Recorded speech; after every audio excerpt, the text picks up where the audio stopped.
அருட்பெருஞ்சோதி அருட்பெருஞ்சோதி தனிப்பெரும் கருணை அருட்பெருஞ்சோதி. எல்லா உயிர்களும் இன்புற்று வாழ்க, வள்ளல் மலரடி வாழ்க வாழ்க, கொல்லோ விரதம் குவளை எல்லாம் ஓங்குக, நல்லோ நினைத்த நலம் பெறுக, நன்றி நினைத்த எல்லோரும் வாழ்க இசைந்து. உலக மக்களே, அறிவார்ந்த அன்பர்களே, ஆண்மநேய ஒருமைப்பாடுடைய அன்பர்களே, வல்லப்பமா நம்ம கல்லிய திருவட்பாவிலிருந்து அருட்பெருஞ்சோதி ஆண்டவருடைய திருவிளையாடல்களை பார்த்து கொண்டிருக்கிறோம். அருட்பெருஞ்சோதி ஆண்டவர் ஆதியும் அந்தமில்லா தோன்றிய இறைவன், சுயமாக தோன்றிய இறைவன். அருட்பெருஞ்சோதி ஆண்டவர் சுயமாக தோன்றியதை இந்த பிரபஞ்சம் தோன்றிய காலத்திலிருந்தே சமய நூல்களும் மார்க்கங்களும் யாருமே அருட்பெருஞ்சோதி ஆண்டவர் தான் முதல் இறைவன் என்ற நிலையை உலக மக்களுக்கு தெரிவிக்கவில்லை. சித்தாந்தங்களும் வேதாந்தங்களும் வேத நூல்களும் ஆகம நூல்கள் எல்லாம் ஆதி சிவன் என்று கூறினார்கள். நல்லா கவனிச்சுட்டே ஒன்று, நீங்கள் ஆதி சிவன் என்று கூறினார்கள். காரணம், ஆதி சிவன் சமயங்களையும் மார்க்கங்களையும் மதங்களையும் சார்ந்தவர். சமயத்தின் இறைவன் சமய நிலைகளின் சமய நிலைப்பாடுகளின் இறைவன், சைவ சமயத்தின் தலைவன் ஆதி சிவன் என்பதில் எந்தவிதமான மாற்று கருத்தும் இல்லை. ஆக ஆதி சிவனுக்கு எல்லாமே உண்டு. சமயங்கள் மதங்கள் மார்க்கங்களுடைய நெறிகளை பின்பற்றி கொண்டிருந்தார்கள். அருட்பெருஞ்சோதி ஆண்டவர் சாதியும் மதமும் சமயங்களையும் கடந்த இறைவன். அதை வல்லப்பமான ஒருவர் தான் அருட்பெருஞ்சோதி அகவலிலே தெளிவாக நமக்கு அருளியிருந்தார்கள். சாதியும் மதமும் சமயமும் பொய்யென ஆதியில் உணர்த்திய அருட்பெருஞ்சோதி. சாதியும் மதமும் சமயமும் காணா ஆதி அநாதையாம் அருட்பெருஞ்சோதி. ஆக இந்த பிரபஞ்சத்தை ஆதி அநாதையாக தோன்றியவன் அருட்பெருஞ்சோதி ஆண்டவர் என்ற உண்மையை திருவட்பாவிலே நமக்கு அருளியிருக்கிறார்கள். இதை ஏன் கூறுகிறோம் என்றால், அருட்பெருஞ்சோதி ஆண்டவருடைய திருவிளையாடலை யாருமே கூறவில்லை என்ற காரணத்தினால் திருவட்பாவிலிருந்தே நாம் பார்த்து கொண்டிருக்கிறோம். காரணம், சமயங்களும் மதங்களும் மார்க்கங்களும் தோன்றிய காலகட்டங்களில் இந்த பிரபஞ்சத்தில், அதாவது உலகங்களை படைத்து உலகங்களை இயக்குவதற்காக அந்தந்த பதத்தலைவர்களை படைத்து, படைத்தல், காத்தல், அழித்தல், மறைத்தல், அருளல் என்ற 5 தொழில்களை செய்யக்கூடிய 5 பதத்தலைவர்களையும் படைத்து, பிரம்மன், திருமால், ருத்திரன், மகேஸ்வரன், சதாசிவம் இவர்களையும் படைத்து, அவர்களுக்கு ஏற்றபடி தத்துவங்களையும் கொடுத்து, பிரம்ம தத்துவம் 24, விஷ்ணு தத்துவம் 7, சிவ தத்துவம் 5, மகேஸ்வரனுக்கு சதாசிவனுக்கும் இதனுடைய உட்பிரிவுகள் உண்டு, 60 தத்துவிகள். இவற்றையெல்லாம் படைத்து அவர்களிடம் கொடுத்து ஒப்படைத்து பிரபஞ்சத்தை இயக்குமாறு கட்டளையிட்டார்கள் அருட்பெருஞ்சோதி ஆண்டவர் என்ற நிலையை திருவட்பாவிலிருந்தே பார்த்து கொண்டிருக்கிறோம். அதற்கான விளக்கங்களையும் பாடல்களையும் நாம் ஏற்கனவே பார்த்து விட்டோம். இந்த நிலையில் இருக்கும்போது இந்த பிரபஞ்சத்தில் தோன்றிய 4 யுகங்களும், கிரேத யுகம், திரேத யுகம், துவார யுகம், கலியுகம், இந்த 4 யுகங்களிலுமே ஆயுள் காலம் முடிந்து விட்டது.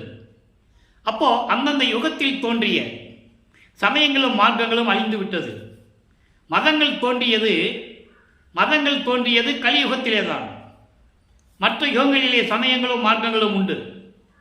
கிரேத யுகத்திலே கலங்க மார்க்கம், திரேத யுகத்திலே திராவக மார்க்கம், துவார யுகத்திலே நவநீத மார்க்கம், கலியுகத்திலே பசும மார்க்கம். அப்போ அந்தந்த யுகங்கள் முடிந்தவுடனே அந்தந்த மார்க்கங்களும் அழிந்துவிடும். அதன் பிறகு தோன்றிய கலியுகத்தில் தோன்றிய மார்க்கங்கள் தசா மார்க்கம், சர்புத்திர மார்க்கம், சக மார்க்கம், சமய மார்க்கம். இதனுடைய மார்க்கங்களுடைய தலைவர்களெல்லாம் இருந்து சிவபெருமானை வழிபட்டு அவருடைய அருளை பெற்றுக் கொண்டு முத்தி அடைந்து விட்டார்கள். கலியுகம் 1900 ஆண்டுகளிலே முடிந்துவிட்டது என்பதை வல்லப்பமானவர்கள் நமக்கு தெளிவாக அருளியிருக்கிறார்கள். அதன் பிறகு சதுர்யுகம் தோன்றியது. அதை வல்லப்பமன் அவர்கள் ஒளி யுகம் என்று கூறுவார். அந்த காலத்தை சுத்த சன்மார்க்க காலம் என்று கூறுவார். இங்கே சமயங்களோ மதங்களோ மார்க்கங்களுக்கு இடமே இல்லை. நல்லா புரிஞ்சுக்கணும் நீங்கள். அப்போ இந்த நிலையில் இருக்கும்போது உலக மக்களை எல்லாம், இந்த சதுர்யுகத்தில் வாழுகின்ற மக்களை எல்லாம் சுத்த சன்மார்க்கத்தில் இணைத்து சுத்த சன்மார்க்க நெறிகளை கற்றுக் கொடுத்து இந்த உலக மக்கள் எல்லாம் மரணமில்லா பெருவாழ்வில் வாழ வேண்டும் என்பதற்காகவும் இன்புற்று வாழ வேண்டும் என்பதற்காகவும் அருட்பெருஞ்சோதி ஆண்டவர் சுத்த சன்மார்க்கத்தை உருவாக்கி நல்லா கவனிக்கணும். மீதி எல்லாம் மார்க்கங்கள், சமயங்கள், மதங்கள் எல்லாம் மனிதர்களால் தோற்றுவிக்கப்பட்டது. இல்லை என்றால் இறைவன் அனுப்பிய கர்த்தாக்களால் தோற்றுவிக்கப்பட்டது. உங்களுக்கு எல்லாம் தெரியும், புராணங்கள்லாம் படிச்சிருப்பீங்க. ஆனால் சுத்த சன்மார்க்கம் அப்படி அல்ல. ஆதியும் அந்தமில்லா தோன்றிய இறைவன், சுயமாக தோன்றிய இறைவன் அருட்பெருஞ்சோதி ஆண்டவரால் உருவாக்கப்பட்டது. அப்போ அந்த மார்க்கத்தை உலக மக்களிடம் சொல்ல வேண்டும் என்றால் ஒரு முனிமனாலவோ, ஒரு ரிஷியாலவோ, ஒரு பெரிய மனிதர்களாகவோ சொல்ல முடியாது. அதனால் தன்னுடைய அருளாற்றலால் ஒரு ஆண்மகனை பெற்றெடுத்து செல்வப்பிள்ளை என்று பெயரிட்டு வளர்த்து கொண்டிருக்கிறார். சதாசிவத்துடைய ஆயுள்காலம் முடிந்தவுடனே, அதாவது இதற்கு முன்னால் பிரம்மன், திருமால், ருத்திரன், மகேஸ்வரர் ஆயுள்காலம் முடிந்து விட்டது. முடிந்துவிட்டு இறைவனுடைய திருவழியடில் இருக்கிறார்கள். எந்த செயலும் இல்லாமல் செயலற்று கொண்டு இருக்கிறார்கள். சதாசிவன் தான் இறுதியாக 5 தொழில்களை செய்து கொண்டிருக்கும் போது, சதாசிவத்துடைய இக்காலகட்டம் முடியும் போது 51 ஆண்டுகள் இருக்கிறது. அப்போ அந்த 51 ஆண்டுகளுக்கு பிறகு இந்த பிரபஞ்சத்தை இயக்குவதற்கு ஒரு ஆள் வேணும். அதற்கு தன் மகனை தயார் செய்கிறார் அருட்பெருஞ்சோதி ஆண்டவர். தனது மகனை உலகிலிருந்து கொண்டு வர வேண்டும். உலக மக்களோடு 51 ஆண்டுகள் இந்த பூலோகத்திலே இருக்க வேண்டும். இருந்து கொண்டு சமயங்களிலும் மதங்களிலும் மார்க்கங்களில் ஈடுபட்டு கொண்டு நமச்சிவாயா சிவாயனம் என்று சொல்லிக்கொண்டு திருநீறு பூசிக்கொண்டு உத்தராட்சமலையை போட்டுக்கொண்டு இருக்க வேண்டும். அதன் பிறகு சுத்த சன்மார்க்கத்தை கொடுத்த பிறகு இதுதான் இறைவன், இந்த மார்க்கம்தான் உலக மக்களுக்கு தேவையானது என்பதை உலக மக்களுக்கு சொல்ல வேண்டும். இந்த காலகட்டத்தில் தான் தனது மகனை ஒரு தாயின் வழியாக வருவிக்க செய்தார் அருட்பெருஞ்சோதி ஆண்டவர். 1823ஆம் ஆண்டு தொடங்கிய திருவிளையாடல் 30/1/1874 இரவு 12 மணி வரையிலும் நடக்கிறது. நமது பிள்ளைப்பெருமானவர்கள் வருவிக்க உற்றவர் என்று சொல்ல வேண்டும். வல்லப்பெருமானவர்கள் பிறந்தார் என்று சொல்லக்கூடாது, அவதரித்தார் என்று சொல்லக்கூடாது. பிறக்கிறவனுக்கும் அவதரிக்கின்றவனுக்கும் பிறப்பு இறப்பு உண்டு. வருவிக்க உற்றவன் என்றால் இறைவனுடைய மகன் என்று பொருள். முருகன் வருவிக்க உற்றவன், நல்லா புரிஞ்சுக்கணும் நீங்க. அப்போ இந்த நிலையில் இருக்கும்போது சுத்த சன்மார்க்கத்திற்காக ஒரு மகனை இந்த பூலோகத்திற்கு அனுப்ப வேண்டும். ஒரு தாயின் வழியாக தாயின் கருவறையிலே இருந்து வர வேண்டும், உலகியலிலிருந்து வர வேண்டும்.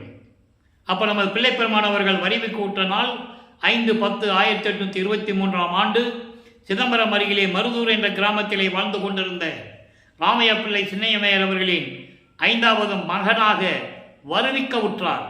அவங்களுக்கு ஏற்கனவே 2 ஆண் 2 பெண் குழந்தைகள் இருக்கிறாங்க. அது உலகியலிலே பிறந்த குழந்தைகள். நமது பிள்ளைப்பெருமானவர்கள் இறைவனால் வருவிக்க உற்று அந்த ஒரு தாயின் கருவறையிலே 10 மாதங்கள் இருந்து இந்த பூலோகத்திற்கு வந்தவர், வருவிக்க உற்றவர் நமது பிள்ளைப்பெருமானவர்கள் என்பதை இங்கே நான் பதிவு செய்ய கடமைப்பட்டிருக்கிறேன். அதன் பிறகு அந்த தாயின் கருவறையிலே இருக்கும்போது எப்படியெல்லாம் திருவிளையாடல் நடந்தது என்பதை பார்த்துவிட்டோம். மகனுக்கு கருவறையிலே போய் ஒளி காட்டியதையும், அருளமுதம் கொடுத்ததையும், பசி என்று கூறும்போது தன் மகனுக்கு அருளமுதம் ஊட்டியதையும் எல்லாம் ஒரு தாயின் கருவறையிலே எப்படி நடந்தது என்பதையெல்லாம் பாடல்களின் மூலமாக விளக்கமாக நாம் பார்த்துவிட்டோம். இப்போ 1823ஆம் ஆண்டு தொடங்கிய திருவிளையாடல் 1874 ஆண்டுகள் வரை 51 ஆண்டுகள் திருவிளையாடல் நடந்து கொண்டிருக்கிறது. இந்த 51 ஆண்டுகளை அருட்பெருஞ்சோதி ஆண்டவர் 8 ஆண்டுகளாக பிரித்து தனது மகனுக்கு அருளை கொடுத்து கொண்டிருக்கிறார். அந்த நிலையை பார்த்து கொண்டிருக்கிறோம். இதற்கு முன்னால் தாயின் கருவறையிலிருந்து இந்த பூலோகத்தை தொட்டவுடன் அங்கே பிரம்மன், திருமால், ருத்திரன் போன்ற வானவர்களும் ரிஷிகளும் முனிவர்களும் எப்படியெல்லாம் வாழ்த்தினார்கள் என்பதையும் விளக்கமாக பார்த்து விட்டோம். எங்களை எல்லாம் ஆளப்போகின்ற அருள் கடலே வாழ்க வாழ்க என்று வாழ்த்துகிறார்கள். அதோடு மட்டுமல்ல, அதன் பிறகு 5 மாத குழந்தையாக இருக்கும்போது நமது குழந்தை இறைவனை சிதம்பரத்துக்கு அழைத்து சொல்லும்போது அங்கே தந்தை மகனுக்கு வெளியாக காட்டியதையும் வெட்ட வெளியாக காட்டுகிறார் தன் மகனுக்கு. அதுதான் சிதம்பர ரகசியம். அந்த நிலையெல்லாம் பார்த்துவிட்டு இங்கே சென்னையிலே குடியேறுகிறார்கள். அதன் பிறகு நமது பிள்ளைப்பெருமானவர்கள் வளர்ந்து கொண்டிருக்கிறார். ஆண்டுகள் ஓடிக்கொண்டிருக்கிறது. இப்போ பள்ளிக்கூடத்தில் சேர்க்கணும். உலகில் என்ன பண்ணுவாங்க, குழந்தை வளர்ந்துச்சுன்னா 5 வயசு ஆச்சுன்னா ஒரு பள்ளிக்கூடத்தில் போய் சேர்ப்பாங்க. அதபடி நமது குழந்தை இறைவன் பிள்ளைப்பெருமானவர்களை ஒரு பள்ளியில் சேர்க்கிறார்கள். பள்ளியில் படிக்க முடியவில்லை. படிக்க முடியவில்லை என்பதல்ல, படிக்க மனம் இல்லை, மனம் இடம் தரவில்லை. காரணம், அங்கே இறைவனுடைய திருவிளையாடல் நடக்கிறது. தன் மகன் உலகியலிலே யாரிடமும் சந்தை படிப்பை படிக்கக்கூடாது, உலகியல் படிப்பை படிக்கக்கூடாது, தனது மகன் யாரையும் குருவாய் ஏற்றுக்கொள்ளக்கூடாது. இது இறைவனுடைய செயல்களினால் நடந்து கொண்டிருக்கிறது. அப்போ நம்ம பிள்ளைப்பெருமான் அவர்கள், அவர் யார் என்று அவருக்கு தெரியாது, அருப்பெருஞ்சோதி ஆண்டவர் யார் என்று தெரியாது. அவருக்கு தெரிந்ததெல்லாம் சைவ குலத்தில் வருவிக்க விட்டதனால் அவருக்கு தெரிந்ததெல்லாம் சிவபெருமான், முருகன், பிள்ளையாறு, இப்படி தான் அவருக்கு தெரியும். அப்போ சிவபெருமானை பாடிக்கொண்டிருக்கிறார். 8 ஆண்டுகளுக்குள்ளே என்ன நடந்தது என்பதை விளக்கமாக பார்த்து விட்டோம். தனிமையிலே ஒரு இடம் நாடியதையும், அந்த இடம் கந்தகோட்டம் என்பதையும், அங்கே முருகனை பற்றி பாட சொன்னார்கள், அங்கே இருக்கிறவர்கள் பாடினார் என்பதையும் எல்லா விளக்கங்களையும் நாம் பார்த்து விட்டோம். இப்போ 8 ஆண்டுகள் கழித்து 6, 8, 51 6 பிரித்தோம்னா 6, 8 வரும். கடைசி 3 வருஷம் பாக்கி தான் மேட்டுக்குப்பம் சித்தி விழாவும். இப்போ முதல் 8 ஆண்டுகளில் எந்த விதமான பலனும் இல்லாமல் நமது பிள்ளை பெருமானவர்கள் எப்படியெல்லாம் மனம் அறிந்து கொண்டிருந்தார் என்பதையும், பள்ளிக்கூடத்துக்கு அனுப்புனா போகலை, எங்கேயோ போகிறாரு, வீட்டில் திட்டுவாங்கள்ல, என்ன ராமலிங்கம் எங்கே போகிற, இப்போ இந்த வயசுலேயே ஊர் சுற்றிட்டு இருக்கியே, எங்கே சாப்பிட்ட, எங்கே படுத்திருக்க, ஒன்றுமே புரிய மாட்டேங்குது அப்படின்னு திட்டும்போது அவர் மனம் எப்படி புண்பட்டது என்பதையும் திருவருட்பாவிலே நாம் பார்த்து விட்டோம். அதன் பிறகு 2வது எட்டில் அடியெடுத்து வைக்கும்போது 9வது ஆண்டின் தொடக்கத்தில் இறைவன் அவர் முன் தோன்றி, மகனே, நீ என்னால் வருவிக்க உற்றவன், ஞானத்தை தருகிறோம், பெற்றுக்கொள். காரணம் காரியங்கள் எல்லாம் முன்பருவம் பின்பருவம் காட்டி உனக்கு அருள்வேன் என்று சொல்லி மறைந்து விடுகிறார். அந்த காலகட்டங்களில் சமயங்களும் மதங்களும் மார்க்கங்களும் சூழ்ந்திருந்த காலகட்டங்களில் இவரும் சிவபெருமானை வழிபட்டுக் கொண்டிருக்கிறார். சைவ சமயத்தின் அடையாளமாகிய திருநீரை பூசிக்கொண்டிருக்கிறார். நல்லா கவனிச்சுட்டே வரணும். ஏன்னா 202 வருஷமாக இந்த விளக்கத்தை யாரும் சொல்லவில்லை, முழுமையான விளக்கத்தை யாரும் சொல்லவில்லை. சுத்த சன்மார்க்கத்தை பெற்ற பிறகு வல்லப்பமான எப்படி இருந்தார் என்ற நிலையை யாரும் சொல்லவில்லை. அவரும் திருநீர் பூசினார்ப்பா, நமச்சிவாயா சிவபெருமானை நமச்சிவாயா சிவசிவான்னு பாடிக்கிட்டு இருந்தாருப்பா அப்படின்னு சொன்னாங்க. உண்மைதான், இல்லை என்று மறுக்க முடியாது. 4 திருமுறைகளும் அதுதானே. அதன் பிறகு என்ன நடந்தது, ஏன் மக்களிடம் சொல்லவில்லை இந்த விளக்கத்தை என்பதற்கு காரணங்களையும் நான் ஏற்கனவே கூறியிருக்கிறேன். சமயங்களையும் மார்க்கங்களையும் மதங்களுடைய பற்றுகளையும் அவங்களால் விட முடியவில்லை, அதுதான் காரணம். இப்போ இந்த நிலையில் இருக்கும்போது இதெல்லாம் பேசணும், நிறைய பேசணும், விளக்கங்கள் நிறைய இருக்கு. நம்ம திருவிளையாடலை பார்ப்போம். பாடலுடைய விளக்கத்தை சொல்லி அந்த உண்மைகளை மக்களுக்கு சொல்லணும். ஏன்னா இது கதை அல்ல, கற்பனை அல்ல என்பது மக்களுக்கு தெரியணும். அப்போ 9வது ஆண்டு தொடக்கத்தில் ஞானத்தை பெற்ற பிறகு அவர் சிவபெருமானை முறையீடு செய்கிறார். 1ஆம் திருமுறை உருவாகிறது. அங்கே திருவடி புகழ்ச்சி, விண்ணப்ப கலிவெண்பா, நெஞ்சறிவுறுத்தல், சிவநேச வெண்பா, மகாதேவ மாலை, திருவருள் முறையீடு, படிவுடை மாணிக்க மாலை, இங்கித மாலை என்ற 8 பதிகங்களும் 712 பாடல்களை அடங்கியது. நம் திருவருள் முறையீடிலிருந்து இறைவனுடைய திருவிளையாடலை பார்த்து கொண்டிருக்கிறோம். இன்னும் நிறைய விளக்கங்கள் இருக்கிறது, அதை பின்னால் பார்க்கலாம். இப்போ இந்த 232 பாடல்களில் சொல்லப்பட்ட ஒரு சுருக்கம், சிவபெருமானை வழிபடுகிறார். இப்போ அவரே திருவொற்றியூர் போகலை, நல்லா நீங்கள் கவனிச்சிக்கணும். 9வது ஆண்டிலிருந்து 12 ஆண்டுகளுக்குள் என்ன நடந்தது, அப்போ அந்த திருவருள் முறையீடு, சிவபெருமானை பற்றி எப்படி முறையீடு செய்தார் என்பதையும், என்னை வருவிக்க செய்துவிட்டு என்னை துன்பப்பட வைத்து விட்டாயே என்று இறைவனிடம் முறையீடு செய்ததையும், விரைவில் வந்து எனக்கு அருள வேண்டும் என்று கூறியதையும் விளக்கமாக பார்த்து விட்டோம். இப்போ 13வது ஆண்டு தொடக்கத்தில் ஞானத்தை பெற்ற பிறகு முதலாக திருவொற்றியூர் செல்லுகிறார்.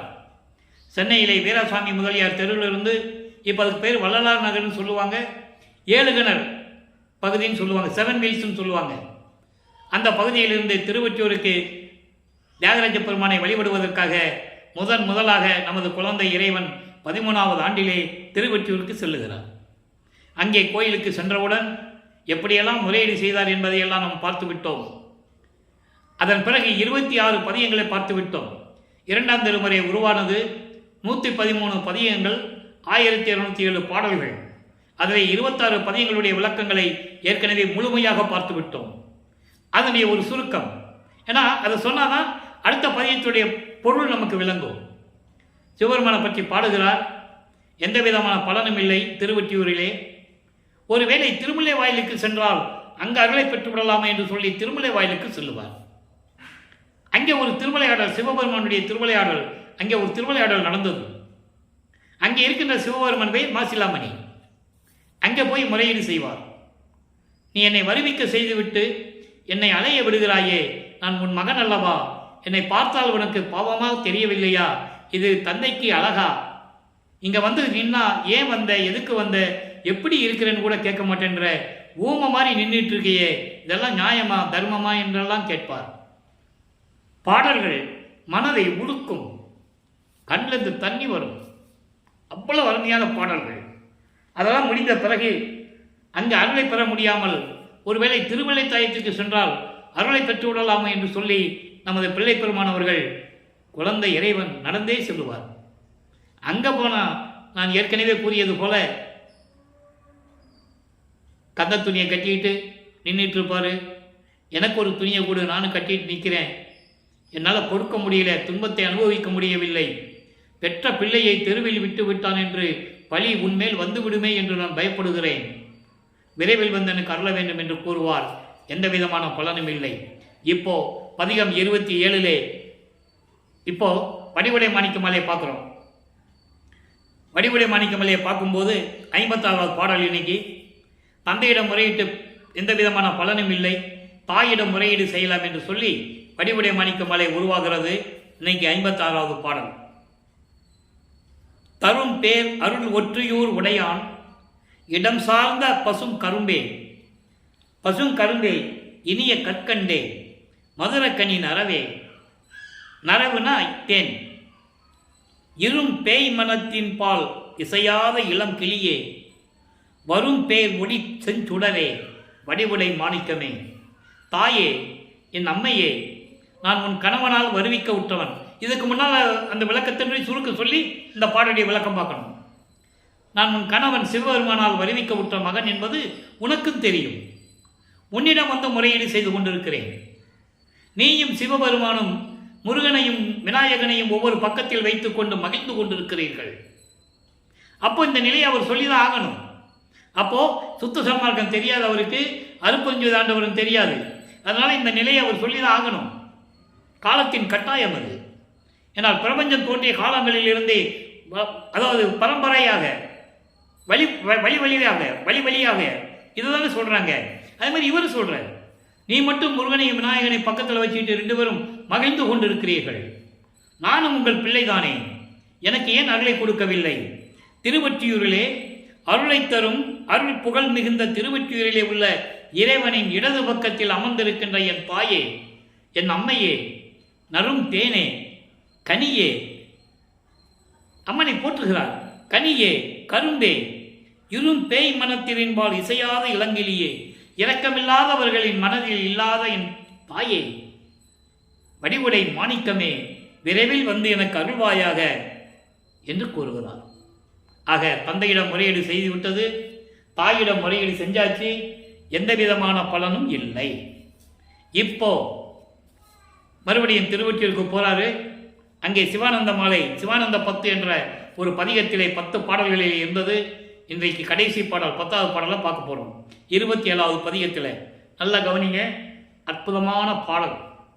வல்லப்பமானவர்கள் வருவிக்க உற்று 202 ஆண்டுகளாக இருந்தும் கடந்தும் கூட இறைவனுடைய அருள் தன்மையையும் வல்லப்பமான் எப்படிப்பட்டவர் என்ற நிலையையும் யாரும் மக்களிடம் சொல்லாததனால் இன்னும் மக்களுக்கு தெரியவில்லை. சுத்த சன்மார்க்கம் இன்னும் விளங்கவில்லை. அதுதான் உண்மை. இப்போ பாருங்க இந்த பாடல் என்ன சொல்றாருன்னு. எளியேன் பிழை இயற்றிய எல்லாம் எண்ணி உள்படா வேணும், மற்றவையை அழிய அழிய அழியனா கருணை, அழியனா கருணை, அழிய நல் அருள் ஈந்திடும் பொறுப்பால் ஆய்தல் நன்றல்ல, ஆய்தல் நன்றல்ல. இந்த 4 வழிக்கு முதல்ல விளக்கம். உன்னாலே வருவிக்க உற்று, இந்த பூலோகத்திற்கே வருவிக்க உற்று, உனது மகன் நான், இந்த மகன் செய்த தவறுகளை எல்லாம் மனதில் நினைத்து பார்க்காமல் மற்ற பலன்களை இரக்கமுடன் கொடுத்து நல்ல அருளையும் கொடுத்து எனக்கு அருள வேண்டும், என்னை வாழ்த்த வேண்டும் என்று கூறுகிறார். நல்ல அருள் ஈந்திடும் பொருட்டால் அருளை கொடுக்க வேண்டும். அதன் பொருட்டு என்னுடைய குற்றங்களை நீ ஆராய்ச்சி செய்வது நல்லதல்ல. நான் செய்திருக்கலாம், நான் உன் மகன்தானே, சிறு வயதிலே நான் பிழைகள் செய்திருக்கலாம். அந்த தவறுகளை எல்லாம் மன்னித்து எனக்கு அருள வேண்டாமா? ஆதலில் ஈண்டென இப்பொழுதே, காலம் தாமதம் செய்யாமல் இப்பொழுதே, அதை ஈண்டேன்னு சொல்லுகிறாரு. ஈண்டே கரிய நெஞ்சமாம் கரும் கல்லை கரைத்து கருணை ஈகுதல் கடன் உனக்கு ஐயா, உனது கடமை. நான் உன் மகன் அல்லவா? எதற்காக வருவிக்க செய்தாய்? விளக்கமும் எனக்கு தெரியவில்லை. எதற்கோ ஒரு காரணத்திற்காக என்னை வருவிக்க செய்துவிட்டு இப்படி இருந்தால் என்ன அர்த்தம்? இது தர்மமா? எனக்கு அருளை கொடுக்க வேண்டாமா? இந்த இறுகிய கல் மனதை உருக்கி இரக்கமில்லாத அந்த மனத்தை இரக்கமுடன் திகழ வைப்பது, அந்த கருணையை கொடுப்பது உனது கடமை அல்லவா? என் தந்தையே, ஐயா, கடவுளே, விரைவில் வந்து எனக்கு அருள வேண்டும். தெளிய ஓங்கிய ஒற்றி என் அமுதே. திருவொற்றியூரிலே அருளோடு விளங்கி கொண்டிருக்கின்ற எம் பெருமானை, சிவபெருமானை, தியாகராஜ பெருமானை, தில்லையிலும் ஓங்கிய செழுந்தேனே, எனக்கு விரைவில் வந்து அருள வேண்டும் என்று சொல்லி இந்த பாடலை நாம் கருளியிருக்கிறார்கள். ஆக இந்த பாடலை முறையீடு செய்யும் போது, இறைவனை வேண்டும் போது, நமது பிள்ளை பெருமான் அவர்கள் 2வது எட்டில் இருந்து கொண்டிருக்கிறார். 9வது ஆண்டிலிருந்து 16 ஆண்டுகளுக்குள் இந்த நிலை நடந்து கொண்டிருக்கிறது. இந்த பாடல்களை ஒவ்வொரு பதிகத்திலிருந்தும் விளக்கமுடன் உண்மைகளை தெளிவுபடுத்தி கொண்டிருக்கிறோம். இறைவனுடைய திருவிளையாடல் எப்படி நடக்குது என்று. இப்போ 3ஆம் திருமுறையில் அடியெடுத்து வைக்கிறார். மூவட்ட 24, 17வது ஆண்டிலிருந்து 24 ஆண்டுகளுக்குள் அந்த 8 ஆண்டுகளில் என்ன திருவிளையாடல் நடந்தது என்பதை நாம் ஏற்கனவே பதிவுகளிலே முழுமையாக பார்த்து விட்டோம். அதுவே ஒரு சுருக்கம். இந்த 19 பதிகங்களிலும் இப்போ திருவொற்றியூருக்கு போவார். அங்கே போய் சொல்லிட்டார், இனிமேல் திருமலை வாயிலுக்கோ திருவள்ளி தயத்துக்கோ நான் வரமாட்டேன். ஒருவேளை அரணைக்கு வந்தால் அருளை கொடுப்பாயோ? அருணை என்பது திருவண்ணாமலை. நீ திருவண்ணாமலையில் இருக்கிறாய் என்று சொல்லிக் கொண்டிருக்கிறார்கள். ஒருவேளை திருமலை வாயிலுக்கு வந்தால் அருளை கொடுப்பாயோ? என்னால் வர முடியாது என் தந்தையே, என்னால் நடக்க முடியாது. கால்கள் சோர்ந்து விட்டது, மனம் சோர்ந்து விட்டது, கால்கள் சோர்ந்து விட்டது, என்னால் முடியாது. அதனால் மறுபடியும் திரும்பவும் சொல்லுகிறேன், நான் திருவொற்றியூர் விட்டு நான் இன்னும் எங்கேயும் செல்ல முடியாது, நான் வரமாட்டேன் என்று சொல்லி முறையீடு செய்கிறார். காலங்கள் மாறுகிறது, காட்சிகள் மாறுகிறது. இப்போ சிவபெருமான் அவருக்கு காட்சி கொடுக்கிறார். ஏன்னா ஆண்டுகள் நெருங்கி கொண்டிருக்கிறது, அதற்கு வழி கொடுக்கணும்ல. இப்போ 18வது ஆண்டில் நமது பிள்ளைப்பெருமான் வருவிக்க உற்று 18வது ஆண்டு. 18வது ஆண்டில் திருவொற்றியூரிலே மகனுக்கு காட்சி கொடுக்கிறார் சிவபெருமான். அப்போ சிவபெருமான் தான் காட்சி கொடுப்பார். ஏன்னா இவர் சமயங்களையும் மதங்களையும் மார்க்கங்களையும் சார்ந்து இருக்கணும். அப்போ சைவ சமயத்தின் தலைவன் சிவபெருமான், அவனை கும்பிட்டு தான் ஆகணும், வேற வழியே கிடையாது. அந்த நிலையில் இருக்கும்போது காட்சி கொடுக்கிறார், மறைந்து விடுகிறார். இப்படியே காலங்கள் ஓடிக்கொண்டிருக்கிறது. திருவிழா திறன் என்ற பதிகத்திலேயும் பார்த்து விட்டோம். 10 பதிகங்கள், 10 பாடல்கள் அற்புதமாக இருக்கும். பவனி வருவார், தேரில் வச்சு கொண்டு வருவாங்கல்ல, ஒரு தெருவில் நின்று பார்ப்பாரு, காட்சி கொடுப்பாரு, மறைஞ்சிடுவார். அடுத்த தெருவுக்கு போகும்போது ஒருவேளை அடுத்த தெருவுக்கு போவோமே, அந்த தெருவுலையும் போய் நிற்பார். இப்படி பார்த்து பார்த்து அழுத்து போய் இனிமே எந்த புரோஜனம் இல்லை என்ற நிலைக்கு வரும்போது நாரையையும் கிளிகளையும் தூது அனுப்புவார். மனதில் இருக்கின்ற ஏக்கத்தை, பரிதவிப்பை, தன்னுடைய தாக்கத்தை, எதிர்பார்ப்பை, எப்படிப்பட்ட இறைவன் என்னை அலைய வைக்கிறானே, எனக்கு வந்து அருளை கொடுப்பாரா கொடுக்க மாட்டாரா என்று சொல்லி, நீங்கள் போய் இறைவனிடம் கேட்டு வந்து எனக்கு பலி சொல்லுங்கள் என்று சொல்லி நாரையையும் கிளிகளையும் கூறி அனுப்புவார். எந்த விதமான பதிலும் இல்லை. நாரையும் கிளியும் நாட்டுறும் தூது என்ற பதிகத்திலிருந்து அந்த பாடல்களை எல்லாம் பார்த்து விட்டோம். அற்புதமாக இருக்கும். இப்படி எல்லா பதியங்களுடைய விளக்கங்களை பார்க்கும்போது உலகியலிலே இருப்பது போல மனம், அதாவது சஞ்சலப்படுகிறது, மனம் இயங்குகிறது. அப்போ உலகியல் இருக்கவங்க என்ன பண்ணுவாங்க? குடும்பத்தில் ஒரு பிரச்சனை, பிள்ளைகளுக்கு நல்லது கெட்டது செய்யணும், திருமணம் பண்ணணும்னா ஜோசியம் பார்க்க போவாங்க. அதே போல் இவரும் ஒரு குறைத்தி பெண்ணிடம் போய் குறி கேட்க செல்லுகிறார். ஒரு ஜோசியம் பார்க்கிறட்ட போய் ஜோசியம் பார்க்குறாரு, எந்த விதமான பலனும் இல்லை.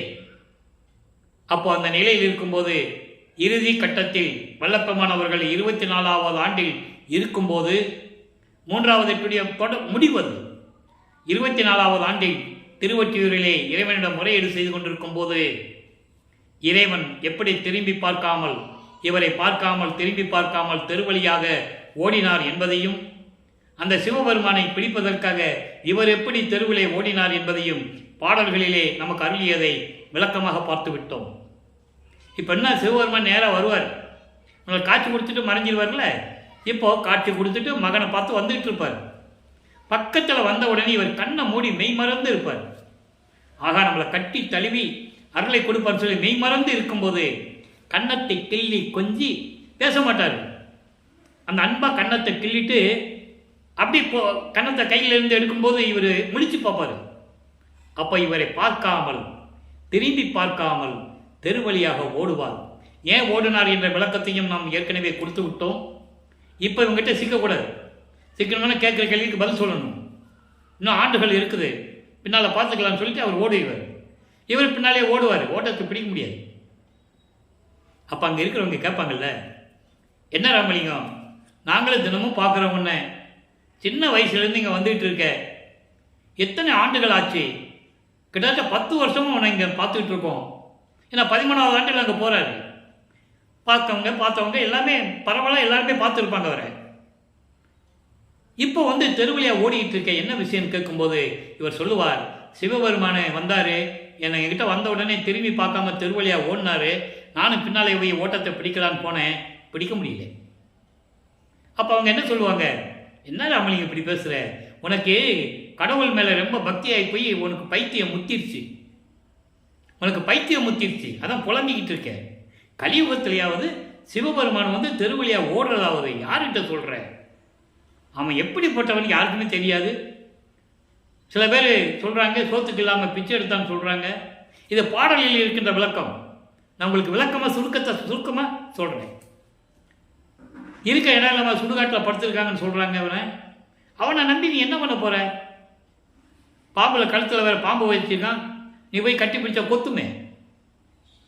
மார்பில் மண்டை ஓடுகள்லாம் போட்டிருக்கான், கட்டி பிடிச்சா மண்டை ஓடு நெஞ்சில் இடிக்குமே. அந்த பாடல்கள் எப்படி இருக்கும் தெரியுமா நண்பர்களே? தன்னை ஒரு பெண்ணாகவும், இறைவனை ஒரு ஆணாகவும், தன்னை தலைவியாகவும் இறைவனை தலைவனாகவும் வர்ணனை செய்து அந்த பாடல்களை நமக்கு அருளியிருப்பார்கள். காரணம், நான் ஏற்கனவே சொன்னது போல, அங்கே காதல் இருந்தால் ஒரு ஆணும் பெண்ணும் இருக்கணும். அப்போ தான் அது சுவராஜ்யமாக இருக்கும், சுவராசியமாக இருக்கும், இன்பமாக இருக்கும், மகிழ்ச்சி இருக்கும். அதனால் அந்த பாடலை அப்படி எழுதியிருந்தார்கள். அற்புதமாக இருக்கும். 10 பாடல்களும் காதல் மாட்சி என்ற பதிகம், 19வது பதிகம் 3ஆம் திருமுறையில் இருக்கின்ற 10 பாடல்களும் எப்படி சிவபெருமான் திருவழியாக ஓடினார், நான் ஏன் ஓட்டத்தை பிடிக்க முடியலன்னுலாம் சொல்லுவார். ஆக அவங்க இப்படியெல்லாம் கேட்பாங்க, அதுக்கு இவர் பதிலும் சொல்லுவார். அது ஒரு பதிகம், பதிலும் சொல்லுவார். நீங்கள் அப்படியெல்லாம் சொல்லாதீங்க, என்னென்றால் அவன் இறைவன், நான் அவனை பிடிக்காம என்னுடைய காதல் ஜெயிக்காம நான் விடமாட்டேன். அவனுடைய காதலை நான் கனவில் கூட மறைக்க முடியாது, மறுக்கவும் முடியாது என்றெல்லாம் சொல்லுவார். ஆக இந்த நிலைகளெல்லாம் மாறிய பிறகு 24 ஆண்டுகளுக்கு மேல் 4வது எட்டில் அடியெடுத்து வைக்கிறார். 25வது ஆண்டிலிருந்து 32 ஆண்டுகளுக்குள் என்ன நடந்தது என்பதை நாம் ஏற்கனவே 4ஆம் திருமுறையிலிருந்து 8 பதியங்களில் இருந்தும் 197 பாடலுடைய விளக்கங்களை அத்தனையும் பார்த்து விட்டோம். அதனுடைய ஒரு சுருக்கம். இப்போ 27வது ஆண்டு தொடக்கத்தில் இவருக்கு கல்யாணம் பண்ணணும்னு சொல்கிறாங்க. பொறுப்பு இல்லாமல் தெரிஞ்சுக்கிட்டு இருக்கான் ராமலிங்கம், எங்கே போகிறான்னு தெரியல, எப்படி வரான்னு தெரியல, இப்படியே போனால் இவன் வாழ்க்கை என்ன ஆகுறது அப்படின்னு சொல்லி அக்கா பொண்ணே இருக்குல்ல, தனக்கோடியை கல்யாணம் பண்ணி வச்சிடலான்னு முடிவெடுத்து வரிவிக்கு ஊற்ற ஏற்பட்டதனால் சொந்தங்கள் இவர் அந்த குடும்பத்தில் வருவிக்க விட்டதனால் ஏற்பட்ட சொந்தம். அண்ணன் அக்கா என்ற சொந்தங்கள் உண்டு. அப்போ அப்படி இருக்கும்போது ஏன் அந்த அம்மா அந்த அம்மையார் தனக்குடி அம்மையார் ஏன் இங்கே பிறந்தாரு? அதுக்கான காரணங்களும் திருவருட்பாவில் இருக்கு. ஏனால் அந்த அம்மாவுக்கு மோட்ச வீட்டை தர வேண்டும். சஞ்சீதம் பிராரத்தம் அகாமியம் என்ற காலங்களில் ஏற்பட்ட அந்த அம்மாவுக்கு ஏற்பட்ட கர்ம வினைகளை எல்லாம் நீக்க வேண்டும். அதற்கு இவர்தான் தாலி கட்ட வேண்டும். இது ஏற்கனவே நிர்ணயிக்கப்பட்டது. அது பூலோகத்தில் திருவிளையாடல் நடக்குது. இப்போ வல்லப்பமானவருக்கு சுத்த சன்மார்க்கம் இருக்கிறது தெரியும், அருப்பஞ்ச ஆண்டவர் இருக்கிறது தெரியும். இப்போ அருப்பஞ்ச ஆண்டவர் தான் நம்மளை வருவிக்க விட்டவர், சுத்த சன்மார்க்கத்தை நம்மகிட்ட கொடுக்கறதுக்காக தான் வருவிக்க விட்டவர் என்ற நிலை இப்போ வல்லப்பமானுக்கு தெரியும் போதுதான் அகவல் அதை சொல்றாரு. ஆன்ற சன்மார்க்கம் அணிபெற என்னைத்தான் ஈன்று அமுதளித்த இனிய நன்றாயே சொல்லிட்டாரா? சன்மார்க்கத்தை உலக மக்களிடம் சொல்ல வேண்டும், உலக மக்களை எல்லாம் சேர்க்க வேண்டும் என்று சொல்லுகிறார். அகத்தை கருத்து புறத்தை வெளுத்திருந்த உலக அனைவரையும் சகத்தை திருத்தி சன்மார்க்கத்தை அடைவித்திட சொல்லிட்டாரா? சன்மார்க்கத்தில் சேர்க்கணும், உலக மக்கள் எல்லாம் சேர்க்கணும்.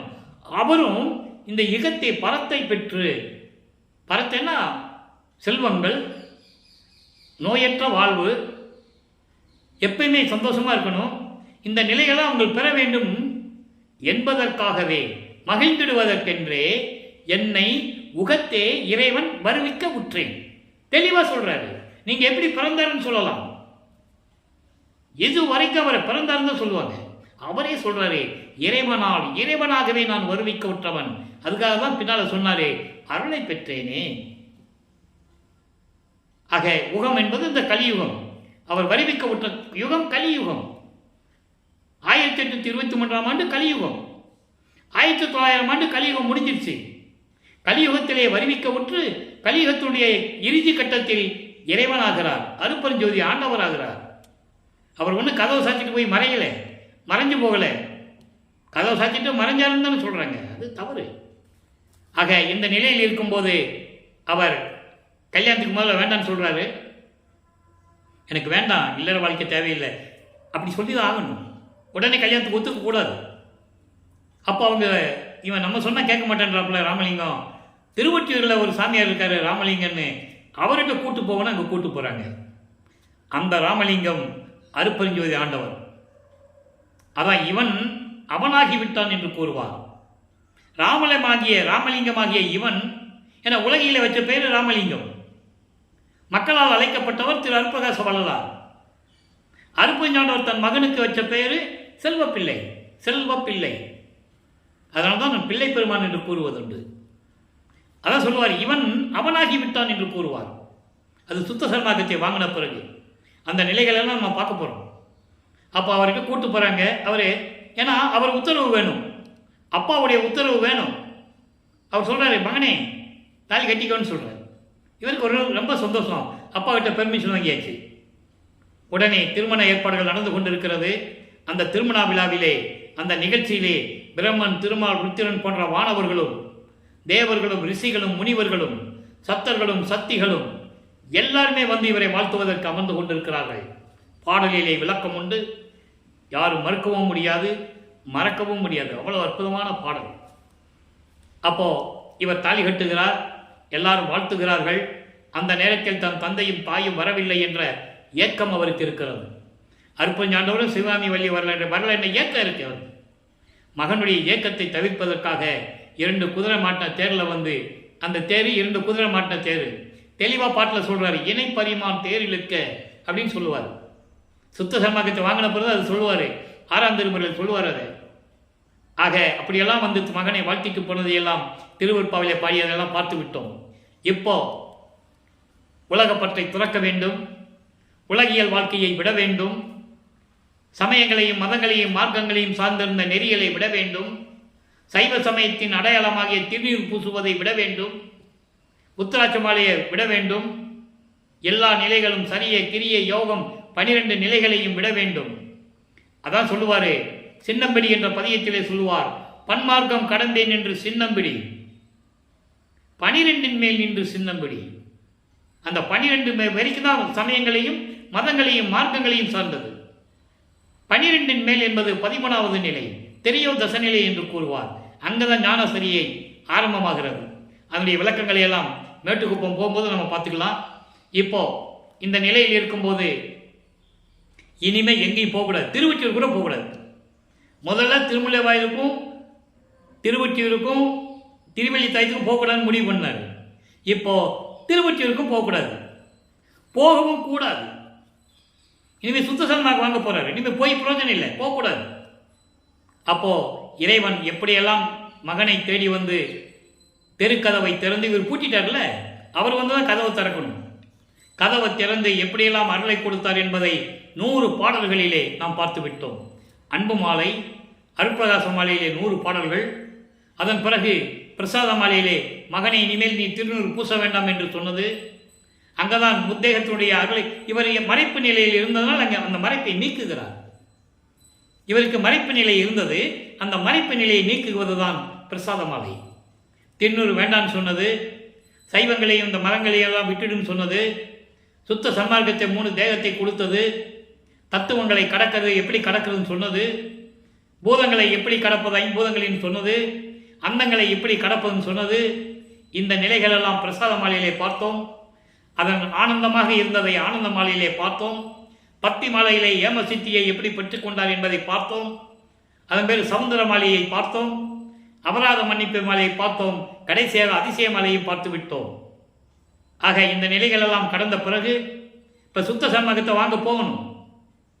ஆக வெள்ளாடை அணிந்து முக்காடு போட்டு இப்போ சுத்த சன்மார்க்கத்தை வாங்க போகிறார். வல்லப்பெருமானவர்கள் 5வது எட்டில் இருந்து கொண்டிருக்கிறார். ஐயட்டம் 40, 33வது ஆண்டிலிருந்து 40 ஆண்டுகளுக்குள் என்ன நடந்தது என்பதை திருமுறையிலிருந்து நாம் விளக்கங்களை எல்லாம் பார்த்து விட்டோம். அதனுடைய ஒரு சுருக்கம், 33வது ஆண்டிலே தத்துவங்களை கடந்து, அண்டங்களை கடந்து, வெளிகளை கடந்து, பரவெளி, பரம்பரவெளி, பராபரவெளி, பெருவெளி, பெருசுகவெளி போன்ற வெளிகளை எல்லாம் கடந்து, அந்தங்களை கடந்து, கலாந்தம், யோகாந்தம், போதாந்தம், சித்தாந்தம், வேதாந்தம், நாதாந்தம் போன்ற நிலைகளை எல்லாம் கடந்து, இதெல்லாம் சமயங்களை சார்ந்தது. நீங்கள் அகவலில் படித்த தெளிவாக தெரியும். அதை இந்த நிலைகளுக்கெல்லாம் கடந்து இருக்கிறவன் இறைவன் என்று சொல்லுவார். அந்த நிலைகளெல்லாம் கடந்து சுத்த சிவஞான வழிக்கு சென்று கொண்டிருக்கிறார். இங்கே ஏம சித்தி வாங்கியாச்சு, எல்லா சக்திகளையும் இங்கேயே வாங்கியாச்சு மண்ணுலகத்தில். அங்கே போகணும், சுத்த சன்மார்க்கத்தை வாங்கணும், சாகா கல்வியை கற்றுக்கணும். இது 2 இப்போ நடக்கணும். கடைசியில் வந்து அருப்பஞ்சாண்டவர் வாங்கினது, திருவருள் செங்கோலாட்சி வாங்கினது, அருப்பஞ்சாண்டவர் வந்து மகனோட கலந்துவிட்டது. இவர் போகலை, அவர் தான் வரணும். நல்லா புரிஞ்சுக்கணும். நீங்கள் இந்த பிரபஞ்சத்தில் வேண்டிய அத்தனை பேருமே இறைவனை தேடி சென்றார்கள். இறைவன் மகனை தேடி வந்தார். அற்புதமான நிகழ்வு இதெல்லாம். யார் சொல்லலை மக்கள்கிட்ட, அதனால மக்களுக்கு தெரியாது. வள்ளலார் சாமியார்னு சொன்னாங்க, துறவின்னு சொன்னாங்க, பாடல் எழுதினார்ப்பா பாடலாசிரியர்னு சொன்னாங்க, சமூக சீர்திருத்தவாதின்னு சொன்னாங்க, புரட்சியாளர்னு சொன்னாங்க. இப்படியெல்லாம் சொன்னாங்களே தவிர இறைவன் மகனை தேடி வந்தார் என்று யாரும் சொன்னதில்லை. நீங்கள் எல்லா புராணங்கள் வேணாலும் நீங்கள் படித்து பாருங்க. இறைவனுடைய அருளை பெறப்போகின்றவர்கள் இறைவனை வணங்கி இறைவனை தேடி செல்லுவார்கள். இறைவன் அசீர வாக்கு மூலியமாகவோ வேறு ரூபத்திலே வந்து அவங்களுக்கு காட்சி கொடுத்து அருளை கொடுப்பார். அருளை பெற்றுக்கொண்டு முத்தி அடைந்து விடுவார்கள். இதுதான் நடந்தது. திருவற்பாவையில் நாம் கண்ட உண்மையும் கூட. முத்தி என்பது நிலை முந்தொரு சாதனம். முத்திக்கு அப்புறம் பல சாதனங்கள் இருக்கு. அதுதான் சித்தி. சித்தி என்பது நிலை சேர்ந்த அனுபவம். ஏன் திருவந்தியார் பதிகத்திலே சொல்லுவார், 64வது பதிகம் 6ஆம் திருமுறையிலே 10வது பாடலில் சொல்லுவார், முத்தியை பெற்றேன். அதுக்கப்புறம் ஒன்று இருக்குன்னு எனக்கு தெரியும், பிரபஞ்சத்தில் எல்லாம் ஏமாந்துட்டாங்க. முத்தியை பெற்றேன், அம்முத்தியினால் ஞான சித்தியை உற்றேன். அப்போ இவர் சமயங்களையும் மதங்களையும் மார்க்கங்களையும் சார்ந்து இருந்திருந்தேன் என்று கூறுகிறார். அது முத்திக்கான நிலை மட்டும்தான். சுத்த சன்மார்க்கத்தை பெற்றால்தான் ஞான சித்தியை அடைய முடியும். சித்தன் ஆனேன் என்று உந்திப்பற. நான் கடவுள் ஆயிட்டேன்னு சொல்றாரு. யார் சொன்னது இந்த பிரபஞ்சத்தில் நான் கடவுள் ஆயிட்டேன்னு? யாரும் சொன்னதில்லை. அடியனாகிவிட்டேன், அடியனாகி இருந்தேன், அருளை பெற்றேன் என்றுதான் சொல்லுவார்கள். கடவுளாகிவிட்டேன் யாரும் சொன்னதில்லை. வல்லப்பெருமான் கூறுகிறார், சித்தன் ஆனேன் என்று உந்திப்பற. ஆக இப்படி நிலைகள் இருக்கும்போது இவர் சுத்த சிவஞான வழிக்கு சென்று கொண்டிருக்கிறார். அங்கே தேவர்களும் பிரம்மன், திருமால், ருத்திரன், மகேஸ்வரன் போன்ற பதத்தலைவர்களும் ஏற்கனவே 5 தொழில் செஞ்சுக்கிட்டு இருந்தவங்க. பதவி போயிடுச்சு, அருள் போயிடுச்சு, ஒன்றுமே கிடையாது. அப்போ அந்த சத்தியஞான சபைக்கு வெளியே தான் நிற்கணும், கீழ்ப்படியில் தான் நிற்கணும், முதல் படியில் கூட கால் வைக்க முடியாது. ஏனென்றால் கொலையும் புலையும் தவிர்த்தவர்கள் தான் அந்த படியில் கால் வச்சு உள்ளே போக முடியும். இந்த நிலையில் இருக்கும்போது தேவர்களெல்லாம் சொல்லுகிறார்கள், ஐயா இவர் கேட்குறாரு, என்ன கூட்டமாக நிற்கிறீங்க? ஏன்னா முதல்ல போகிறாரு.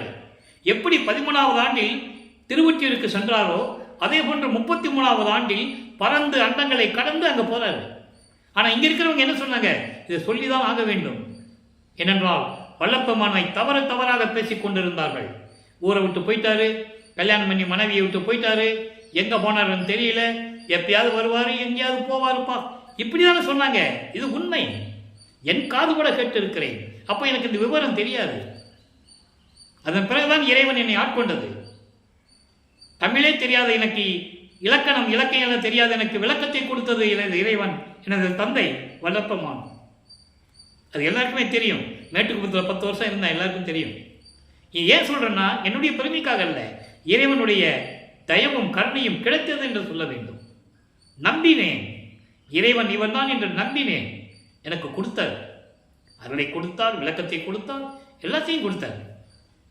நல்லா புரிஞ்சுக்கணும். நீங்க இப்போ அங்க போய் கேட்கிறாரு. இது ஏன் சொல்றேன்னா, பெருமானை பத்தி தவறான கருத்துக்களை கூறிக்கொண்டிருக்கிறார்கள். அந்த விளக்கத்துக்காக தான் நான் சொல்றேன். பாடல்லே இருக்கு, அனுபவமானே நம்ம அதை பார்த்துட்டோம். படிக்க கீழே நிற்கிறாங்கன்றதை விளக்கமாக நான் சொல்லியிருக்கேன், முந்தா நாள் சொல்லியிருக்கேன். ஆக இந்த நாளையில் சாமி நீங்கள்லாம் பொண்ணு சாமி, நீங்கள் தான் தகுதியானவர் என்று சொல்லுகிறார்கள் தேவர்களும் பிரம்மனும் எல்லாம். ஏன்னா எந்த விதமான பதவி இல்லாமல் செயலற்று நின்று கொண்டிருக்கிறார்கள். திருப்பி எப்படியாவது தவம் இருந்து வாங்கிவிடலாம் என்று இருக்கிறார்கள். ஆனால் அருப்பெருஞ்சோதி கொடுக்க மனமில்லை. அதனால் தன் மகனை வரவழைக்கிறார், மகனை என்று வரவேற்கிறார். மகனை இந்த ஆடைகளை எல்லாம் கலைந்து விட்டு முக்கால் போட்டு தானே போறாரு. புனித நீராடி மங்கள கோலத்துடன் புத்தாடை அணிந்து பட்டாடை அணிந்து அணிகளை அணிந்து கிரீடம் சுற்றி வருவாயாக, உனக்கு மணிமணி சூட்ட வேண்டும். ஆக மகனுக்கு சுத்த சன்மார்க்கத்தை கொடுக்கிறார். மகனே, சுத்த சன்மார்க்கம் இனிமேல் உன்மார்க்கம். அதனால்தான் என் மார்க்கம் என்று சொல்லுவார் வல்லப்பெருமான். அங்க இருக்கின்ற சத்தியஞான சபையை அப்படியே கொண்டு வந்து எங்கள் மக்களுக்கு அருளினார்கள் நமது இறைவன் வல்லப்பெருமான் அவர்கள். மனிதனால் அங்கு போக முடியாது.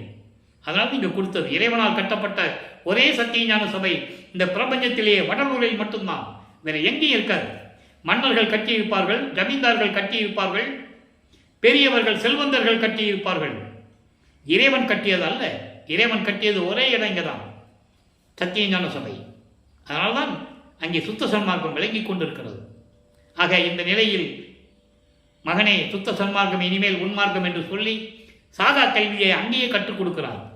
இதை பிரம்மன், திருமால் எல்லாம் பார்த்து கொண்டிருக்கிறார்கள். என்ன நிகழ்ச்சி நடந்தாலும் அங்கே சத்தியஞான சபையில் வெளியே இருந்து தான் பார்க்கணும். எல்லா வழக்கமும் திருவற்பாலே உண்டு. வெளியே இருந்து பார்க்கிறார்கள். எப்படி பார்க்குறாங்களாம்? முகம் கடுகெடுத்து போய் நிற்குதான். எண்ணெயில் கடுகு போட்டால் எப்படி வெடிக்குமோ அவ்வளவு கோபமா பல்ல நரன் கருத்திக்கிட்டு நிற்கிறாங்களாம்.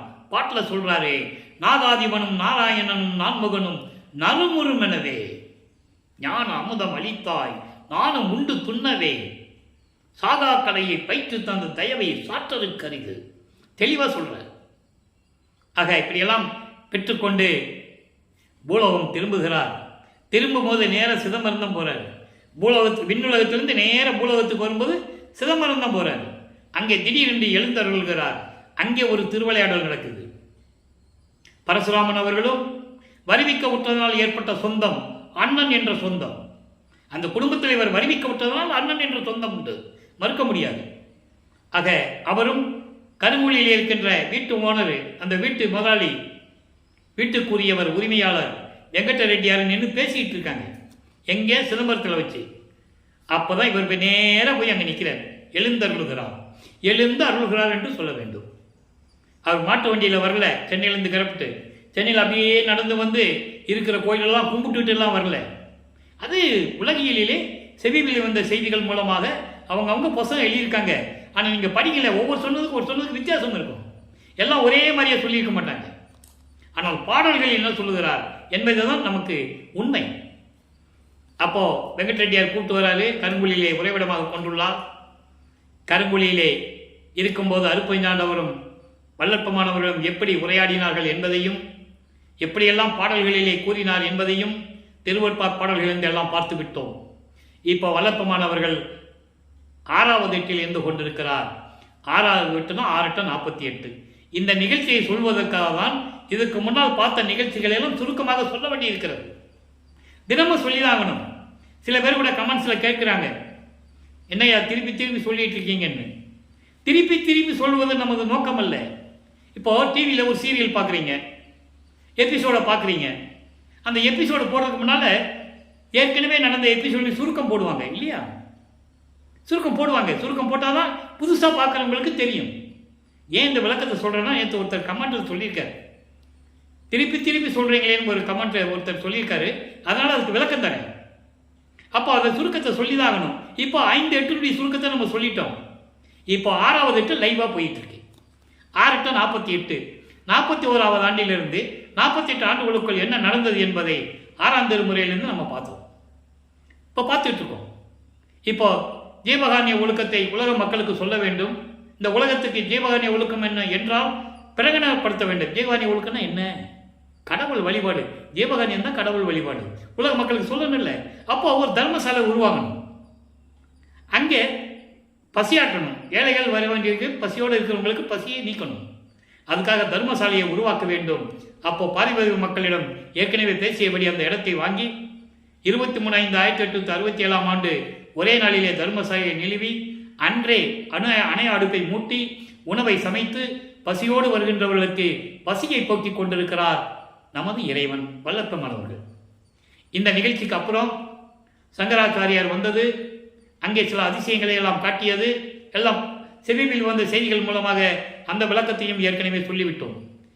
அதன் பிறகு 1869 ஆண்டு ஆறுமுக நாவலார் உயர்நீதிமன்றத்திலே, அதாவது நீதிமன்றத்திலே, கடலூரிலே மஞ்சக்குப்பம் என்ற இடத்தில் இருக்கின்ற நீதிமன்றத்திலே எப்படி வழக்கு தொடர்ந்தார் என்பதையும், திருவொற்பாவை மறுப்பாய் என்று அறிவிக்க வேண்டும் என்று வழக்கு தொடர்ந்தார். முத்துசாமி ஐயர் என்ற ஒரு வழக்கறிஞரை பிடிச்சி வழக்கு போட்டாச்சு. விசாரணை வருகிறது.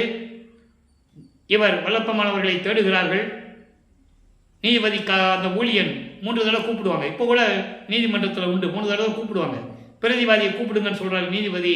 இவர் திடீரென்று எழுந்து அருள்கிறார்னு சொல்லணும். இங்கே தர்மசாலையிலேருந்து மாட்டு வண்டியில் போகலை, தர்மசாலையிலேருந்து நடந்து போகலை. அப்போ அவர் பறக்கும் சக்தி உண்டு. ஒரு நொடியில் அண்டங்களிலே பறந்து சென்று விடுவார். ஒரே உருவத்தில் பல இடங்களில் இருப்பார். எல்லா சக்தியும் உண்டு அவருக்கு. அப்போ எழுந்தருளும் போது நீங்கள் தான் ராமலிங்கமா என்று கேட்கிறார். இவர் நீதிபதிக்கு காட்சி கொடுக்கிறார். காட்சி கொடுத்தவுடனே நீதிபதி எந்திரிச்சு நிற்கிறார். அப்போ இறைவன் எழுந்தது தவறு இல்லை என்று அவருக்கு உணர்ந்தார். அதனால்தான் விசாரணை நடக்கிறது. உங்களை எந்த பள்ளிக்கூடத்திலையும் பல்கலைக்கழகத்திலும் இருந்து படிக்கவில்லை என்று கூறுகிறார்கள், புலவர் பட்டம் பெறவில்லை என்று கூறுகிறார்கள், எப்படி பாடல்களை இயற்றினீர்கள் என்று கேட்கிறார். எனது இறைவன் அருப்பெருஞ்சோதி ஆண்டவரனால் அவர்களை அருளை பெற்றுக் கொண்டு எழுதினேன். என் பிழை அல்ல, என் பாடல்கள் எல்லாம் இறைவன் கொடுத்தது, நானாக எழுதவில்லை என்று கூறும்போது அதை நீதிபதி உணர்ந்து இதை திருவொற்பாவை மறுப்பாய் என்று அறிவிக்க முடியாது என்று சொல்லி வழக்கை தள்ளுபடி செய்கிறார். எந்திரிச்சு நின்னா வழக்கெல்லாம் தள்ளுபடி ஆகாது. ஓகேவா? ஆக இப்படியெல்லாம் நீதிபதியிடம் பெற்றுக்கொண்டு நீதியை பெற்றுக்கொண்டு இங்கே தர்மசாலைக்கு வந்து அமர்ந்த போது உத்தரஞான சிதம்பரமாலை உருவானது. அந்த விளக்கத்தையும் பார்த்து விட்டோம். மகன் தந்தையிடம் எப்படியெல்லாம் கூறுகிறார் என்ப அற்புதமான பாடல்கள். அது மகனே உன்னை ஏமாற்றுவாங்க, சுத்த சன்மார்க்கன்னு சொல்லி ஏமாற்றுவாங்க, அதெல்லாம் பார்த்துக்கோ, நீ தான் நேரடியாக இருந்து பார்க்கணும். ஒத்தாரையும் இழிந்தாரையும் நேர்கண்டு உவக்க என்று கூறுவார். பாடல் உண்டு, கதை அல்ல, கற்பனை அல்ல. நடராஜபதி மாலை எப்படி உருவாச்சு? எல்லாமே நடராஜபதி மாலை நடராஜனை பற்றி பாடுறதுன்னு சொல்லிட்டு இருக்காங்க. அது தவறு என்பதை நடராஜபதி மாலையிலே நிரூபணம் கட்டியிருக்கிறார் நமது இறைவன் வல்லப்பமானவர்கள். நடராஜன் சைவ சமயத்தின் தலைவன். அங்கே போனால் நீ எப்படி வேணா இருக்கலாம், என்ன வேணாலும் சாப்பிடலாம், நீ வாழ்க்கையில் எப்படி வேணா வாழ்ந்துக்கலாம். தனி மனிதன் ஒழுக்கம் தேவையே இல்லை. எப்படி வேணா இருந்துக்கலாம். ஆனால் சுத்த சன்மார்க்கம் அப்படி அல்ல என்பதை அந்த பாடலிலே நடராஜபதி மாலையிலே நமக்கு அருளியதை எல்லாம் பார்த்து விட்டோம். அருப்பெருஞ்சோதி நடராஜ பதியே என்று கூறுவார். ஏன்னா நடராஜன் சொல்லிட்டு அவங்க நினைச்சுக்குவாங்கல்ல, அதனால முன்னால் அருப்பெருஞ்சோதியை போட்டார். இந்த விளக்கத்தை எல்லாம் ஏற்கனவே பார்த்து விட்டோம். சர்க்குரி மணி மாலையிலே எப்படியெல்லாம் இறைவனை வேண்டினார் என்பதை பார்த்து விட்டோம். இப்போ அம்பலவாணர் ஆட வருகை பதியத்தை பார்த்துக்கிட்டு இருக்கோம். கூப்பிடுறார், ஏன்னா நிறைவடைய போகிறது. 48 ஆண்டுகள் நிறைவடைய போகிறது. நீ 1 வருஷம் தான் பாக்கி இருக்கு. அதுக்கப்புறம் அங்கே போகணும், மேட்டுக்குப்பம் போகணும். அதுக்குள்ள இறைவனை கூப்பிடுறாரு. எப்படி கூப்பிடுறாருன்னு பார்க்கணும். அண்டமெல்லாம் கண்டவரே. இங்கே சுத்த சன்மார்க்கத்தை வாங்கின பிறகு அந்த நிலையே வராது. நமச்சிவாயா சிவாய நம அதோட போயிடுச்சு. அது சமயங்களையும் மதங்களையும் சார்ந்த தலைவன், அது அதோட லிமிட்டோட போயிடுச்சு. இப்போ என்ன சொல்றாரு? அண்டமெல்லாம் கண்டவரே, அகண்ட பரிபூரணரே. எல்லா அண்டங்களையும் படைத்த இறைவன் அருப்பெருஞ்சோதி ஆண்டவர். அகண்ட பரிபூரணரே, பிரபஞ்சம் எங்கும் நிலைத்து பரிபூரணமாக ஒளி வீசிக் கொண்டிருக்கின்ற அருப்பெருஞ்சோதி ஆண்டவரே, பண்டமெல்லாம் படைத்தவரே. சராசர அப்படி சொல்லுவார். அசையும் அசையாது என்று சொல்லுவார். அசையும் அசையா பொருள்களை எல்லாம் படைத்தவர். அசையும் பொருள்கள் உயிரினங்கள், அசையாது மலைகள் காடுகள் இப்படியெல்லாம் நிறைய உண்டு, அதெல்லாம் அசையாது. ஆக பிரபஞ்சத்தில் தோன்றிய அத்தனை பண்டங்களையும் அசையும் அசையா பொருள்களை எல்லாம் படைத்தவரே, பற்றோடு வீடு இல்லவரே, எந்த பற்றும் இல்லாதவர். சமயங்கள் மதங்கள் மார்க்கங்கள் பற்று இல்லாதவர், மூவாசைகள் இல்லாதவர், மண்ணாசை பெண்ணாசை பொன்னாசை இல்லாதவர், விடயங்கள் இல்லாதவர். அதான் சொல்றாரு, பற்றொரு வீடு இல்லாதவரே. ஏன்னா சமயங்களிலும் மதங்களிலும் மார்க்கங்களிலும் இருந்தால் அது வேறு. அதனால்தான் பற்று இல்லாதவர் என்று சொல்லுகிறார். அதனால சாதியும் மதமும் சமயமும் பொய் என்று பொய்யென ஆதியில் உரைத்த அருப்பெருஞ்சோதி சொன்னார். ஏன் ஞானசரியிலும் சொல்லுவார். அந்த விளக்கங்களை பின்னால் பார்க்க போறோம், அற்புதமா இருக்கும். பொறித்த மதம் சமயம் எல்லாம் பொய் பொய்யே, அவற்றில் புகுதாதீர் என்று சொல்லுவார். உடைந்த சமய குழி நின்று எழுந்து உணர்வின் அழியா ஒரு நெறியாம் சன்மார்க்க திருநெறி பெற்று வந்தேன். இது வரைக்கும் நம்ம சாக்கடையில் விழுந்துட்டோம், இனிமே அது தேவையில்லைன்னு சொல்லும்போது உனக்கு சுத்த சன்மார்க்கம் கிடைக்கும்னு சொல்றது. வெறித்த சமய குழியில் விளைந்தேன். இது கொடி கட்டும்போது கொடி பாட்டில் இருக்கும், 7வது பாட்டு அற்புதமா இருக்கும். சமயக்குழியில் விளைந்தேன் தன்னை விழாத வகை மறித்து பேரறிவு வலித்த வள்ளல் கொடின்னு சொல்லுவார். அந்த விளக்கங்களை பின்னால் பார்க்க போறோம். இப்ப நமக்கு நேரம் பத்தல. அடுத்து சொல்வார் பாருங்க, அற்புதமான வரி. இதான் அற்புதமான வரி. கொண்டு என்னை வந்து ஆண்டவரை, கொண்டு என்னை வந்து ஆண்டவரை. எல்லாமே அடங்கி போச்சுங்க இந்த வரியில. அருப்பாவே அடங்கி போச்சு. டோட்டலா 6 திருமறை இந்த வரியில அடங்கி போச்சு. விளக்கம் சொல்லணும்னா 1 வாரம் சொல்லணும் இதுக்கு விளக்கம். நான் சுருக்கமா சொல்றேன். கொண்டு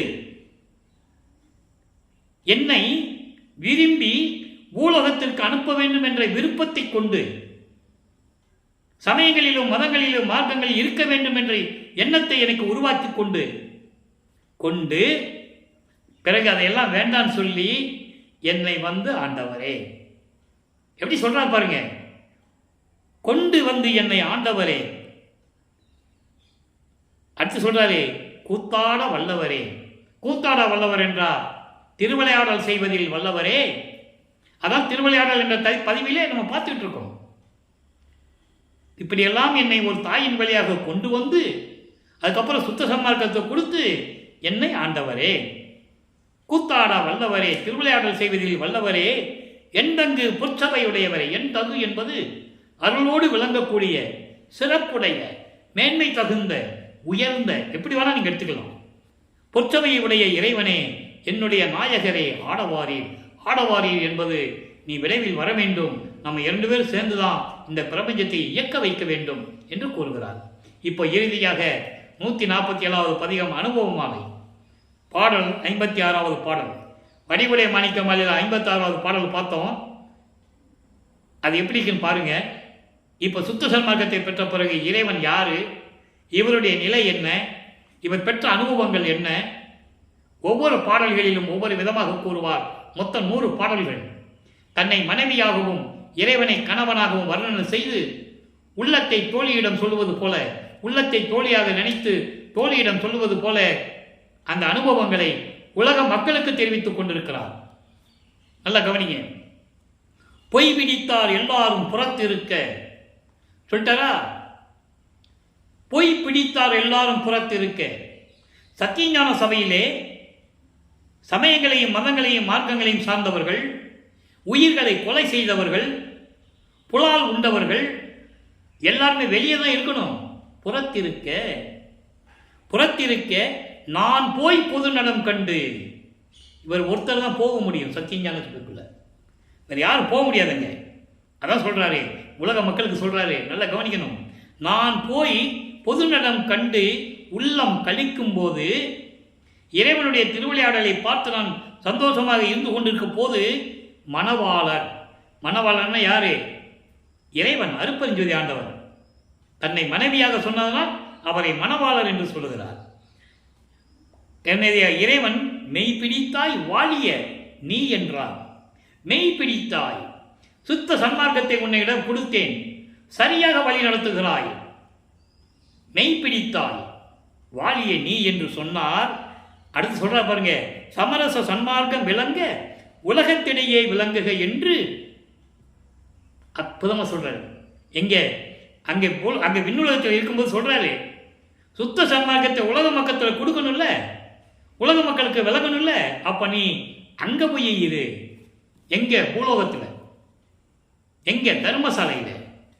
சாதாரண இடம் இல்லை தர்மசாலை. ஏற்கனவே நிறைய விளக்கங்கள் கொடுத்துருக்கேன். தர்மசாலைனா என்ன? சோறு போடுறது மட்டும் தர்மசாலை அல்ல. அந்த விளக்கத்தை நான் ஏற்கனவே கொடுத்துருக்கேன், நீங்க பார்க்கலாம் நம்ம யூடியூப்ல. அப்போ அந்த நிலையில் இருக்கும் சொல்றாரு, சமரச சன்மார்க்கம் விளங்க உலகத்திலேயே விளங்குக, பூலோகத்தில் போய் நிலையா நீ இருக்கணும் என்று எனது கைப்பிடித்தார். எல்லா உலகங்களும் தெரியும்படி எனது கைப்பிடித்தார். நான் அவர் கால் பிடித்து கொண்டேன் சிக்கனவே. கால் பிடித்து கொண்டேன், நான் அவருடைய காலை பிடிச்சிக்கிட்டேன். அவர் என் கையை பிடிச்சாரே, காலில் விழுந்து அவர் திருவடியை பற்றி கொண்டேன் என்று சொல்லுகிறார். கழித்திடுக மகிழ்வோடு இருப்பாயே மகனே, உனக்கு எல்லாரையும் கொடுத்து விட்டேன், பிரபஞ்சத்தை நீ இயக்குவாயாக என்று சொல்லி எனக்கு கட்டளையிடும் போது மனம் பூரிப்படைந்தேன், பெரும் மகிழ்ச்சியை பேரின்பத்தில் இருந்தேன் என்று சொல்லுகிறார். அவங்க அப்பா சொல்றாராம், கழித்திடுக இனி உன்னை நாம் கைவிட மாட்டோம் என்று மெய் பிடித்த வெளி உலகர் எல்லாரும் காண மாலையிட்டோம். அடுத்த வரி சொல்றா பாருங்க, இனி உன்னை நாம் கைவிட மாட்டோம் என்றும். எப்படி சொல்றா பாருங்க, இனிமே உன்னை கைவிட மாட்டேன் என்றும். இதை ஏன் சொன்னார் இந்த வரியில? உலக மக்கள்கிட்ட ஏன் சொல்றாருன்னு நம்ம சிந்திச்சு பார்க்கணும். இதுக்கு முன்னால் உன்னை எவ்வளவுதான் பண்படுத்தியிருக்கேன், நீ பக்குவப்படுவதற்காக, உனக்கு அருள் பக்குவம் ஏற்பட வேண்டும் என்பதற்காக சமயங்களையும் மதங்களையும் மார்க்கங்களையும் சார்கை இருக்க செய்து சிவபெருமான் என்று சொல்ல வைத்து, அதன் பிறகு உலக மக்களிடம் இதெல்லாம் தேவையில்லை என்று சொல்ல வைத்து சுத்த சன்மார்க்கத்தை கொடுத்து உன்னை இந்த நிலைக்கு கொண்டு வந்திருக்கிறேன். இனிமேல் நான் உன்னை கைவிட மாட்டேன். அன்னைக்கு 32 ஆண்டுகள் வரைக்கும் உன்னை ஒரு தாயின் கருவறையிலிருந்து வருவிக்க செய்து 32 ஆண்டுகள் வரைக்கும் உன்னை நான் பாடா படித்து விட்டேன். நான் திருவிளையாடல் செய்தது உண்மைதான் மகனே, அதையெல்லாம் நினைத்து வருத்தப்படாதே. இனிமேல் நான் உன்னை கைவிட மாட்டேன் என்றும். அதான் சொல்லுவார் அகவல்ல, எம்மை எனும் என்னை விட்டு பிரியாது இறையும் பிரியாது. எம்மை எனும் என்னை விட்டு இறையும் பிரியாது, அம்மையும் அப்பனுமாம் அருட்பெருஞ்சோதி. அதான் இங்க சொல்றாரு. அந்த வரிய பேர சொல்றாரு, மை பிடித்த விழி உலகர் எல்லாரும் காண மாலையிட்டோம். என் அம்மையும் கூட இருந்தார்கள். இந்த உலகத்தில் இருக்கின்ற பெண்கள் ஆண்கள் அனைவரும் பார்க்கும்படி நாங்கள் மாலையிட்டோம். மாலையிட்டோம் என்றால் என்ன? ஒன்றோடு ஒன்று கலந்து விட்டோம், ஒன்றோடு ஒன்று கலந்து விட்டோம் என்று சொல்லுகிறார். ஆனால் அந்த நிலையை சொல்லுகிறார். அதன் பிறகு அவர்கள் இறுதியாக நிரந்தரமாக கலந்தது மேட்டுக்குப்பம் சித்தி வளாகத்திலே. அதான் சொல்லுவார் கடைசி பாடல், 6ஆம் திருமுறையில் கடைசி பாடல், சாமி என் துரை என் உயிர் நாயகனார் இன்று வந்து நான் இருக்கும் இடத்தில் அமர்கின்றார். பின்சாலும் 2.5 நாளிகைக்குள் என் பேர் உடம்பில் கலந்து பிரியாது இருப்பார். தட்ஸ் ஆல் யுவர் ஆனர் அப்படின்னு சொல்ற மாதிரி. அதான் முடிவான முடிவு. அதுக்கு முதல்ல உலக மக்கள்கிட்ட சொல்றாரு. சொல்லிட்டு என்றும் எனக்கு மாலையிட்டோம் என்று எனக்கு மாலை அணிந்தாரே.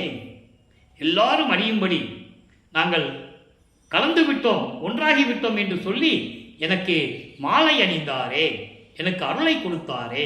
மாலை என்பது அருள், அருளை கொடுத்தாரே என்று சொல்கிறார்.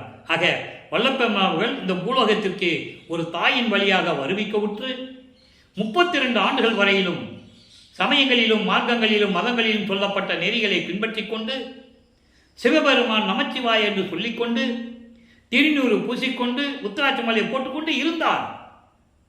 சுத்த சன்மார்க்கத்தை வாங்கினா அதை விட்டணும். அதனால் சொல்றாரே, சுத்த சன்மார்க்கத்தை சேர்ந்தவர்கள் அதனுடைய தடைகள், முக்கிய தடைகள், சமயங்களையும் மதங்களையும் மார்க்கங்களையும் விட வேண்டும் என்று சொல்லுகிறார். எல்லாமுடைய அருட்பெருஞ்சோதி அற்புத கடவுளே, இது தொடங்கி எக்காலத்தும் சுத்த சன்மார்க்கத்தின் முக்கிய தடைகள் என்று சொல்லுகிறார். சமயங்களையும் மதங்களையும் மார்க்கங்களையும், அதில் கூறப்பட்ட சங்கற்ப விகற்பங்கள், திண்ணூர் பூசுறது, ஆராதனை பண்ணுறது, கற்பூரம் ஏற்றுறது, மாலை போடுறது, தேங்காய் பழம் உடைக்கிறது, தீபத்து முன்னால் வாழை இலையை வச்சு சோறு வச்சு படையல் போடுறது, இதெல்லாம் இருக்கக்கூடாது என்று சொல்லுகிறார். அப்படி செய்தால் இறைவனுடைய அருளை பெற முடியாது என்று கூறுகிறார். பாடல்களில் தெளிவான விளக்கங்கள் உண்டு. ஆக அன்பர்களே, நீங்களும் சுத்த சன்மார்க்கத்தில் இணைந்து அருட்பெருஞ்சோதியை வணங்கி ஜோதி வடிவில் இருக்கிறார் இறைவன். கொலையும் புலையும் தவிர்த்து இறைவனை வணங்கி அருட்பெருஞ்சோதி அருட்பெருஞ்சோதி தனிப்பெருங்கனை அருட்பெருஞ்சென்ற மகாமந்திரத்தை உச்சரித்து இறைவனுடைய அருளையும் செல்வங்களையெல்லாம் பெற்றுக்கொண்டு நீங்கள் நோயற்ற வாழ்வில் இந்த வையகத்திலே நீங்கள் வாழ வேண்டும் என்று இறைவனுடைய தயவாலையும் கருணையாலையும் வாழ்த்து விடைபெறுகிறேன். இந்த வள்ளலார் ஊழியன். மீண்டும் நாளை சந்திப்போம். நன்றி, வணக்கம். அருட்பெருஞ்சோதி அருட்பெருஞ்சோதி தனிப்பெருங்கருணை அருட்பெருஞ்சோதி. நாளையும் இறைவனுடைய திருவிளையாடல் தொடரும். கண்டு மகிழ்ந்து இறைவனுடைய அருளை பெற்றுக்கொள்ளுங்கள்.